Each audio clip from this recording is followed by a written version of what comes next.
पूरी दुनिया में पक्षियों की 10,000 से भी ज्यादा प्रजातियां पाई जाती हैं। सभी के वही 2 पंजे, 2 पंख और 1 गर्दन होती है। लेकिन इन्हीं में से एक ऐसा पक्षी है जिसकी एक अलग ही पहचान है, जो आसमान का सीना चीर के हजारों मीटर ऊपर 120 किलोमीटर प्रति घंटे की रफ्तार से उड़ता है, जो खुद से कई गुना वजन के शिकार को भी अपने पंजों में दबोच कर उड़ जाता है। और इसीलिए उसे पक्षियों का राजा कहा जाता है, जिसे हम बाज के नाम से जानते हैं। और एक बाज इतना ऊंचा मुकाम हासिल करता है अपनी ट्रेनिंग और अपने पुनर्जन्म की वजह से। अगर आप भी बाज की तरह इस दुनिया में एक मुकाम हासिल करना चाहते हैं, तो एक बाज के बाज बनने का पूरा सफर आपको जानना बहुत जरूरी है। क्योंकि 25 से 30 की उम्र में आने के बाद भी लोगों को रिस्क लेने से डर लगता है, लेकिन एक बाज के जीवन की शुरुआत ही रिस्क से होती है। जिस उम्र में बाकी पक्षियों के बच्चे सिर्फ चिचियाना सीखते हैं, उस उम्र में एक मादा बाज अपने बच्चे को पंजों में दबोचकर हजारों मीटर ऊपर आसमान की ऊंचाइयों में उड़ जाती है, उसे ये बताने के लिए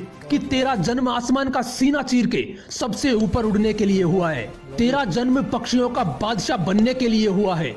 जमीन से हजारों मीटर ऊपर ले जाकर मादा बाज उसे अपने पंजों से छोड़ देती है, और यहीं से शुरू होती है उसकी हाई रिस्क ट्रेनिंग। वो चूजा जमीन की तरफ तेजी से गिरने लगता है, थोड़ा नीचे आता है तो उसके पंख खुलने लगते हैं। नीचे आते आते वो अपने पंख फड़फड़ाने लगता है, लेकिन वो अभी तक उड़ना नहीं सीखा है। वो जमीन से कुछ ही मीटर ऊपर होता है। ऐसा लगता है कि कुछ ही सेकंड्स में इसका जीवन समाप्त हो जाएगा, लेकिन अचानक एक पंजा उसे अपनी गिरफ्त में लेता है और वापस आसमान में उड़ जाता है। वो पंजा होता है उसकी माँ का, जो उसके पीछे उड़ रही थी।